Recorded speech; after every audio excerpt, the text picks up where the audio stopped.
동양적인 어떤 세계관, 철학 이런 것들을 좀 더 작품을 통해서 저희가 좀 집중 이번에 조명을 해보고 싶었고요. 그리고 우리 스스로가 아니라 좀 외재적인 요인에 의해서 전통과 현대공예의 어떤 단절들을 경험했었는데 이제 그런 것 분절과 단절 같은 것들을 사실은 조금 더 이어서 서로 전통과 현대공예가 서로 조응하고 서로 말 걸고 그리고 서로를 변화시키는 이제 그러한 어떤 씬 자체를 저희 전시를 통해서 좀 만들어 보고 싶었어요. 그리고 지금 전 서울이 지금 프리즈 키아프로 들썩들썩 하고 있는 상황이잖아요. 공예는 사실 또 범주도 굉장히 넓고 한데 그동안은 저희가 일상과 좀 가까운 친숙한 그런 소재들의 공예들을 좀 많이 이제 다루었었는데 이 기간 동안에 이제 공예와 좀 미술의 어찌 보면 경계를 좀 넘나들면서 작업하시는 좀 조용 작업하시는 선생님들 작품을 좀 중심으로 해서 이번엔 좀 전시를 좀 기획을 해봤습니다. 그래서 아마 전시장에 아마 들어가시면은 굉장히 뭔가 어느 한 작품 앞에서는 뭔가 옛날 전통 회화 채색화 한 폭을 보는 것 같기도 하실 것 같고 한 폭에서는 뭐 단색화 어떤 추상 회화를 보시는 그런 기분도 또 드실 것 같고 그냥 정말 추상회화, 유화 보는 그런 듯한 공간 안에서 그런 것들이 풀어져 있는 그런 모습들을 이번에는 좀 확인해 보실 수 있을 것 같아요. 지금 6분의 이제 작가분들하고 그리고 이제 그 작가분들하고 사전 인터뷰를 통해서 선생님들의 생각 이런 것들을 충분히 끌어내 주신 교수님들, 평론가 선생님들이 계세요.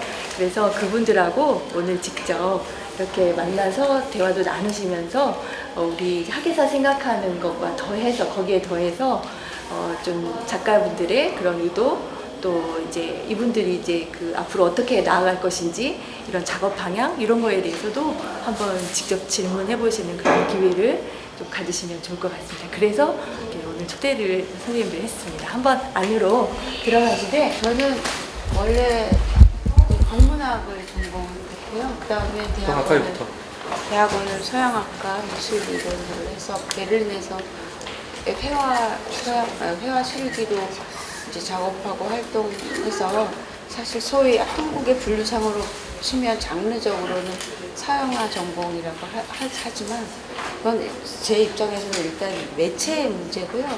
그 다음에 이제 2001년에 한국에 와서 쭉 작업을 하면서 2014년부터 본격적으로 한국 고대 유물, 특히 선사, 저희가 자료가 별로 거의 없는 고대 유물을 찾아서 한 10년 이렇게 유적지 답사와 박물관을 쭉 이렇게 집중적으로 다니면서 고대 유물을 아주 자세히 관찰하기 시작했어요. 그런데 이제 그게 여기서 보시는 것처럼 제 답사 지도가 이게 제가 10년 동안 다니면서 그냥 이렇게 주로 탐색했던 답사했던 장소인데 이렇게 그 한국의 그 고대 유물을 실제 장소에 가서 보면서 그 장소가 시줄 날줄처럼 이렇게 답사 과정이 많아지니까 어느 날 이렇게 표현이 조금 약간 너무 주관적일 수는 있는데 어느 날 한 꽤 많은 시간이 흘렀을 때 정말 제 머릿속에 시줄 날줄처럼 어떤 되게 신비한 어떤 세계가 펼쳐지는 것 같은 느낌을 받았어요. 그러니까 제가 한국 사람이지만 어느 날 한국 미술이 너무나 신비롭고 이상한 거예요. 그러니까 저 앞에 마치 외계인이 있는 것처럼 외계인을 만난 것처럼 신비로운 세계라고 생각했고 이거 진짜 좀 표현이 정말 좀 뭐가 있는 것 같다. 제가 모르는 여태까지 아무도 가르쳐주지 않았고 몰랐던 어떤 숨은 세계가 있는 것 같다는 그런 호기심이 정말 강하게 저를 이렇게 엄습했죠. 그래서 멈추지를 못했고요. 그래서 아마 답사를 한 40회 정도 다닌 것 같아요. 근데 그러다가 어느 날 이제 고대 선사 우리나라 암각화도 굉장히 많이 봤는데 이게 암각화라는 게 사실 흙과 돌 위에 뭔가 강하게 선각을 한 거잖아요. 그러니까 어떤 것을 재현한다라는 측면도 있지만 그 선을 쓴 사람들의 마음이 무엇인지 저는 굉장히 궁금했어요. 어떤 느낌으로 그 옛날에 이렇게 문명이 비교적 덜 발달했다고 했을 그 시기에 어떤 마음으로 이 땅에 사는 소위 우리들의 선조들은 저런 걸 새겼을까 막 너무 궁금하고요. 감정이입이 돼보고 싶었어요. 그래서 이제 답사를 쭉 하면 자료를 사진으로 다 찍고 집에 와서 저녁에 컴퓨터로 파일을 주기적으로 정리를 하고, 근데 이 캔버스, 저도 이제 되게 작지만 캔버스가 2m, 2m 막 되게 크잖아요. 제가 이 붓을 먹은 위에서 아래로 흘러내리기 때문에 이렇게 정지된 선을 만들 수가 없어요. 그래서 전부 이 캔버스 천을 바닥에다 눕혀요. 일단은 어떻게 해서 이 형상이 나온지 궁금하실 수 있잖아요. 기술적으로는 이 캔버스를 롤 자체를 바닥에 쫙 눕혀서 이렇게 적당한 면적으로 잘라낸 다음에요. 정통 서예를 하시는 분이나 동양화를 하시는 분과는 그림 그리는 스타일이 약간 다를 수 있고, 저는 되게 비교적 거칠게, 서양화에서는 이제 표현성이나 거침을 수용하잖아요. 그래서 어떻게 하냐면 먹물을 굉장히 많이 주문해요.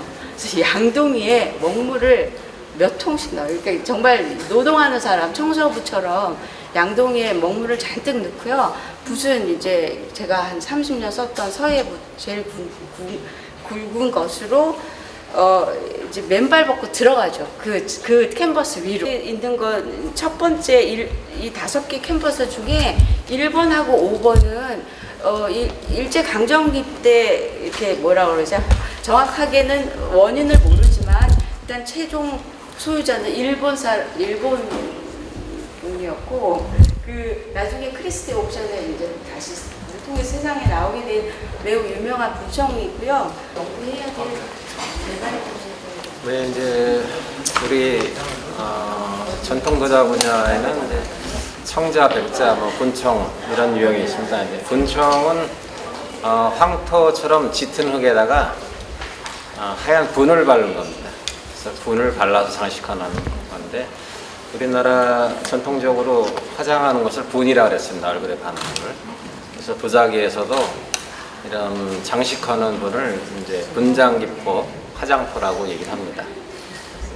그래서 이제 황토빛에 어두운 데다가 분칠을 하는데, 분칠이라는 것은 여러 가지입니다. 베이지색, 흰색, 노란색, 그런 천연의 흙을 찾아서 장식해 나가는 건데, 분청은 다른 도자에 비해서 회화성이 많은 분야입니다. 그래서 제가 주로 표현하는 거는 분으로 표현할 수 있는 산수, 하늘, 바람, 물, 그런 표현들을 즐겨합니다. 그래서 이번 연작들은 제목을 분청산수 연작으로 지었습니다.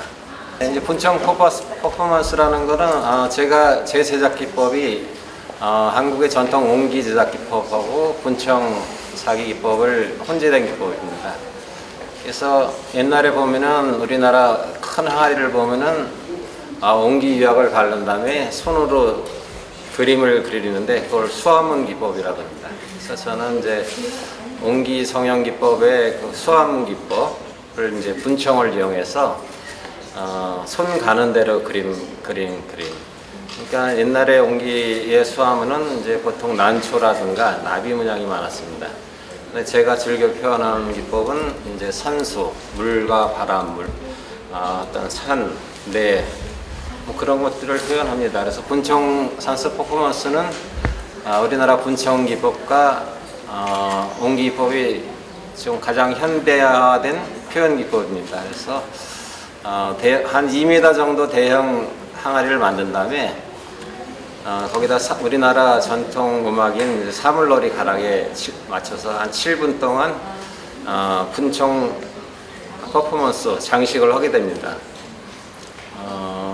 그런 기법은 이제 우리나라에서 제일 발달된 기법이기 때문에 주로 해외에 나가서 어떤 뮤지엄 쇼에서 퍼포먼스를 통해서 우리 한국의 도자를 알리는 역할을 해왔습니다. 채화라는 건 비단체의 꽃화자라고 해서 좁은 의미로는 비단꽃을 의미하고요. 사람의 손으로 만든 그런 종이나 못이나 비단으로 만든 꽃을 의미합니다. 저희는 이번에 전시 주제가 다이얼로그라서 그래서 각 파트마다 두 분의 작가분들을 모시게 되었는데요. 여기 채화 파트에는 궁중채화의 원형을 복원하고 연구하시는 황수로 국가무형문화재 궁중채화 보유자 황수로 선생님의 작품 홍벽 도화조가, 그리고 현대적인 그런 조형으로서 풀어내는 그 궁중채화 그 국가무형문화재 궁중채화 이수자 최성우 선생님을 주축으로 해서 10분의 그 작가분들이 같이 참여를 했습니다. 이걸 현대적으로 풀어낸 신수목이라는 작품이 있는데요. 이 설명은 최성우 선생님께서 해주시겠습니다.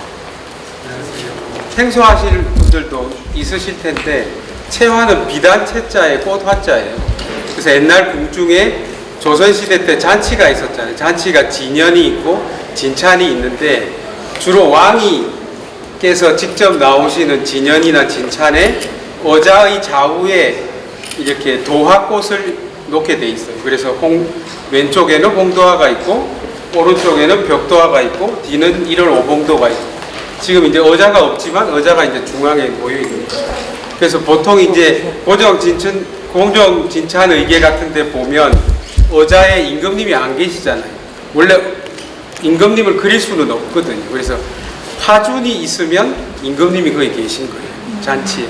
그래서 고종 진찬 임진년 의궤 같은 그 우리 그림을 보면 보통 신하들이 한 2,000명 정도 참석을 하죠. 악사분들도 있고. 근데 그 모든 분들의 머리에 꽃이 꼽혀 있어요. 그 뭐 80대 나이 든 남자분들도 다 머리에 꽃이 있고 각자 앞에 소발이 하나씩 있는데 거기도 다 꽃이 꼽혀 있죠. 그래서 이제 그럼 왜 궁중잔치에서 이렇게 비단으로 만든 꽃을 썼을까 이제 질문이 들 수밖에 없는데 이제 두 가지 이유입니다. 하나는 기능적인 부분이죠. 그러니까 잔치가 겨울에 할 수도 있고 이 도화꽃이 안 피는 때도 있으니까 잔치할 때 목단도 있고 뭐 굉장히 다양한 꽃이 필요한데 그때마다 생활을 구할 수는 없잖아요. 그래서 기능적인 면에서 이제 비단으로 꽃을 만드는 겁니다. 이제 두 번째 이유는 이제 조선이 아무래도 유교와 성리학을 바탕으로 한 나라니까 자연에 있는 꽃을 꺾지 마라 라는 임금이 내리는 이제 일종의 철학적인 사상인 거죠. 그게 이제 그것도 기능적인 면이 있는 게 그 모든 사람 머리 위에 꽃을 다 꽂고 이게 지금 한 그루에 2,000송이거든요. 그럼 총 4,000송이잖아요.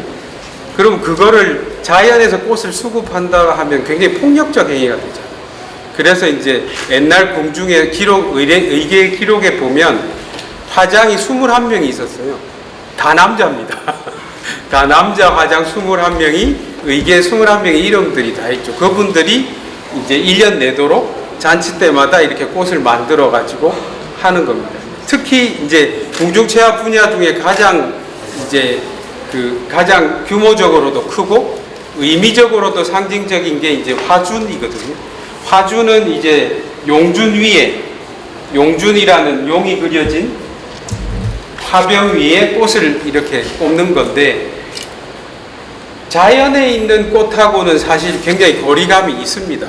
그래서 이것은 자연을 나타내는 꽃이라는 생명의 상징이기도 하지만 자세히 보시면 이 꽃 안에 공작도 있고 봉황도 있고 여기 보면 나비도 있고 벌도 있고 학도 있고 굉장히 다양한 생물들이 있어요. 그래서 나와 촌충들이 여기 다 있거든요.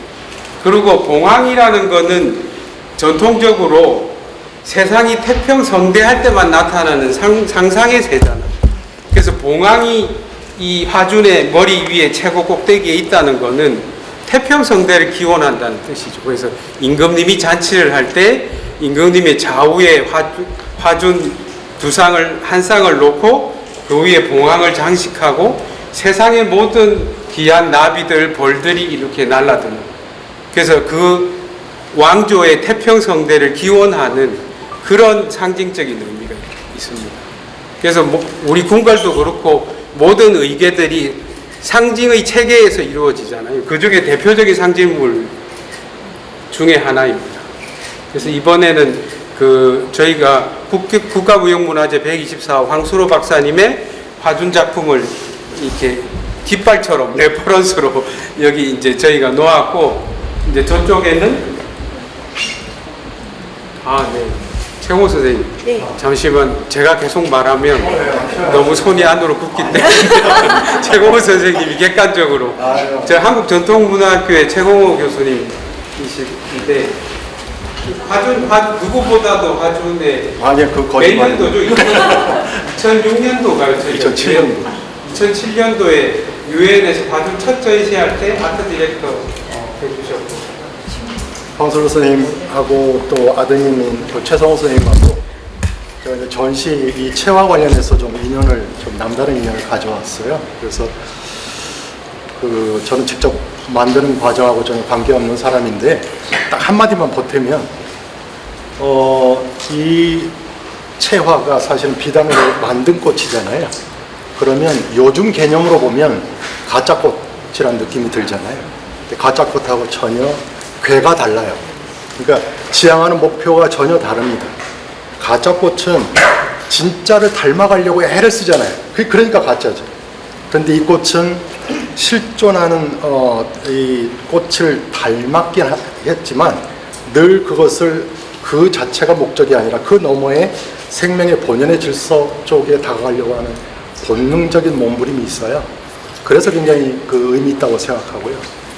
아마 그런 연유 때문에 그런지 실제로 황수로 선생님이 궁궐에다가 한번 전시를 하신 적이 있어요. 근데 실제 볼나비가 날아들었어요. 그러니까 이거는 그냥 가짜 꽃에는 있을 수 없는 현상이죠. 그거 하나가 모든 걸 설명하지 않을까 생각합니다. 이상입니다.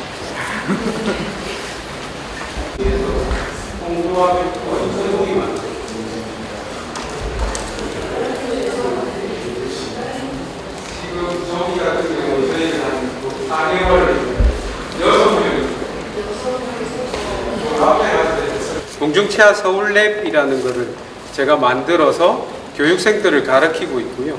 그 교육생들이 주로 이제 현대미술 작가라든지 금속공예 작가라든지 그 다음에 식물학자도 있었고 신해우 식물학자도 저한테 배웠고 굉장히 다양한 좀 전문직에 있는 분들하고 협업을 하면서 이 공중체화라는 분야를 조금 더 동시대 언어로서 발전시켰으면 좋겠다라고 해서 이제 공중체화 서울랩을 만들었고요. 그 첫 번째 어떻게 보면 외부에 보여주는 작품으로서 이거를 만들었는데, 이거는 처음에 발상은 그 오원 장승업의 홍백매도가 있어요. 그 다음에 조일용 선생님의 홍백매도도 있고, 그 장승업 거는 중박의 보물이죠. 근데 그 그림을 보면 백매하고 홍매가 같이 있어요. 그림상으로. 그래서 식물학자한테도 제가 물어보고 생태적으로 이게 가능하냐 했더니 실질적으로 나무가 두 그루라는 거예요. 그러니까 땅 속에서는 뿌리가 두 개고 그걸 이제 우리가 열리지 혹은 열리목이라고 부르잖아요. 그래서 이게 지금 열리지예요. 그래서 한 나무는 벽도하고 이제 매화죠. 지금 저는 매화라고 상정했고 한 가지는 홍매만 있는 거예요. 근데 저 땅 속에 있었다면 우리가 뿌리를 못 보니까 마치 하나의 나무인 것처럼 보였을 텐데 지금은 이제 제가 뿌리를 하늘로 드러내고 오히려 가지를 땅으로 해서 하늘과 땅을 역전시켰죠. 그래서 아까 뭐 우리 선생님 말씀대로 주역에서의 하늘과 땅을 반전시켜서 하늘과 땅이 화합하는, 그리고 열리지라는 의미 자체가 백매, 홍매가 다시 이렇게 섞여서 있는 거서, 그래서 이번에 저희가 2000송이 만들어가지고 이제 여기 와서 보시면 이게 왜 시간이 걸리는지 알 수 있는데요. 여기 꽃술이 보이잖아요. 꽃술. 꽃술을 저희가 어떻게 제작하냐면 옛날엔 문헌에는 노루꼬리털로 꽃술을 만들었어요. 근데 지금 노루꼬리가 없잖아요. 그래서 삼배를 천을 이렇게 다 오를 발라낸 다음에 그걸 다 잘라서 풀을 먹여서 거기 위에 송화가루를 칠해서 하나하나를 다 칠을 하는 거예요. 그 다음에 붙이고 그 다음에 매화 잎 하나하나를 조립하는 거라서 하나를 조립하는데 시간이 많이 걸려요. 그러다 보니까 이게 전체가 지금 2,000송이가 되다 보니까 시간이 많이 걸릴 것 같아요. 그래서 저희가 공중체화랩에 3기까지 교육생들이 있는데 그 중에 6분이 4달 동안 만들었고 그 꽃을 이제 다 일일이 다 이 매화가지에 붙인 거잖아요. 그래서 매화가지는 뿌리하고 이런 것을 부산 경남에 거의 뒤져서 한 10% 정도 어쨌든 공중체화라는 개념 자체가 생화를 꺾지 말라고 해서 만들어진 거기 때문에 살아있는 나무를 꺾을 수는 없어요. 그래서 죽은 나무를 찾아야 되니까 이게 더 어렵고 실제 나무죠. 그래서 죽은 나무를 찾아야 됐기 때문에 훨씬 더 어려운 과정을 거쳤고 그나마 뭐 하늘이 도우셨는지 좋은 나무를 구해서 그 중에 이제 선택해서 꽃을 붙이는 것도 다 여기 이 박물관에서 붙였죠.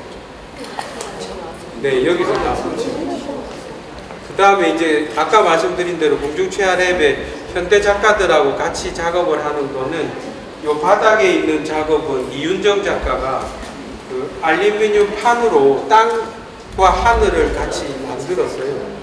그래서 만들었고 이 작업은 그 공중체화 저한테 배운 2기 학생 중에 그 스튜디오 4라는 금속공예하는 작가인데 이윤정 작가가 실제로 제가 준 가지를 가지고 은으로 캐스팅을 하고 은으로 담았어요. 그래서 이 가지는 실제 가지가 아니고 은입니다. 몸에 있는 성분을 매개로 지금 금박으로 표현한 건데요.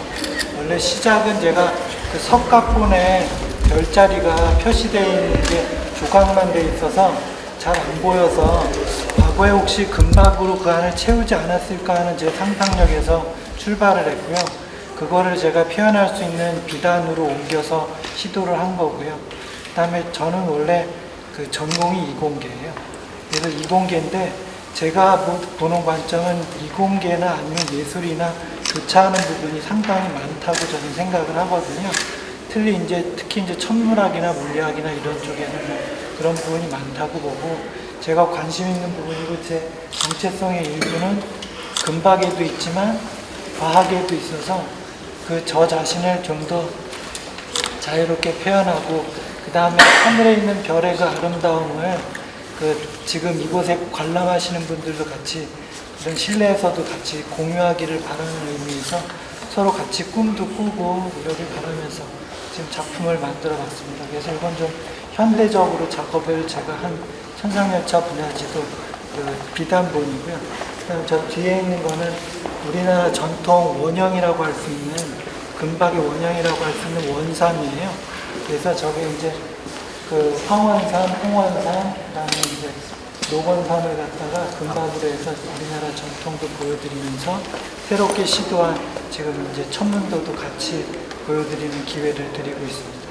그 작업들은 제가 2015년에 퇴직을 하고 작년에 개인전을 했지만 이번에 국립박물관에서 전시를 하면서 지금 5개월 동안 집중해서 이 작업을 했는데 제가 이제 생각할 때 작가의 작품은 그냥 작가 그 자체라고 생각을 하는 거예요. 그래서 작가의 삶이 굉장히 중요하다라는 생각을 가지고 살고 있고 작업을 하고 있는데 시간이 조금 여유가 있어서 지금 동양 고전을 공부하고 있어요. 그래서 그 동양 고전의 내용들을 이번 작업에 담아보려고 노력을 했는데 그게 그 음과 양에 대한 얘기, 한 번 움직이고 한 번 멈춘다는 얘기, 그러니까 세상에 변하지 않는 것은 없다라는 거, 이런 내용들을 담고 있고 제가 이제 본질적으로 그 작가로서 지향하고 있는 건 뭐냐면 저의 그 본성에 대한 발견 이런 부분이에요. 그래서 그 부분을 중심에 이르는 길이라고 타이틀을 지었고 제 삶이 그 중심으로 가고 있는 그 여정에 있다. 그래서 지금 이렇게 작업을 보시면 마지막에 이제 저기 골드 조그만 작업이 있는데 저것이 이제 결국 중심을 표현하고 있는 거예요. 그래서 저번 작업까지는 이제 그 구조를 가지고 있는 공간에서도 보여줄 수 있는 형태적인 특성을 가지고 있지만 약간 곡선으로 이렇게 움직임을 표현하고 있어요. 그런 것들은 주제에서 얘기했듯이 제목에서 얘기했듯이 중심으로 가고자 하는 어떤 움직임을 표현하는 거라고 할 수 있습니다. 그리고 지금 금박은 그 불교의 그 경전을 써놓은 사경에서 그 영감을 받았고 그 불교 경전에서 그 중요한 부처님의 말씀을 금으로 썼다라는 거는 아주 중요한 얘기를 그렇게 금으로 표현했다는 거거든요. 그래서 저는 그 중심에 이루고자 하는 그 내용을 여기서 보면 그 깊이 움직임 이런 것들이 보이고 있어요. 그래서 금으로 표현을 했고 그 다음에 여기서 이제 블루 컬러를 선정을 해서 이제 이번에 표현하고 있는데 저거는 생명의 컬러로 봐주시면 좋겠어요. 그러니까 모든 생명은 물이 없으면 살 수 없잖아요. 그래서 그 물을 상징하는 블루의 컬러라고 말할 수 있고 제가 본질에 이루고 싶은 어떤 그 생명 그 자체의 색을 저는 블루라고 보는 거예요. 그래서 이렇게 표현한 겁니다.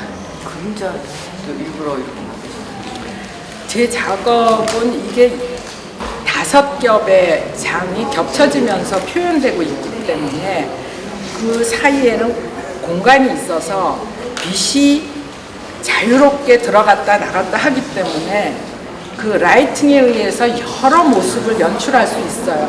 근데 이거는 지금 공간에 이렇게 서 있기 때문에 지금 특별히 이번 것은 앞과 뒤에서 조명을 해가지고 그 자체의 색도 한편에서 볼 수 있고 이 레이어가 겹쳐지면서 되는 얘기는 또 앞면에서 볼 수 있고 그래서 새로운 조명을 이번에 시도해 주셨어요. 박물관 측에서. 그래서 저도 지금 상당히 놀라고 있는데 이거는 그림자가 자연히 생길 수밖에 없는 부분인데 이번에는 그림자보다 그 작업 자체에 집중해 주시면 좋겠어요. 감사합니다.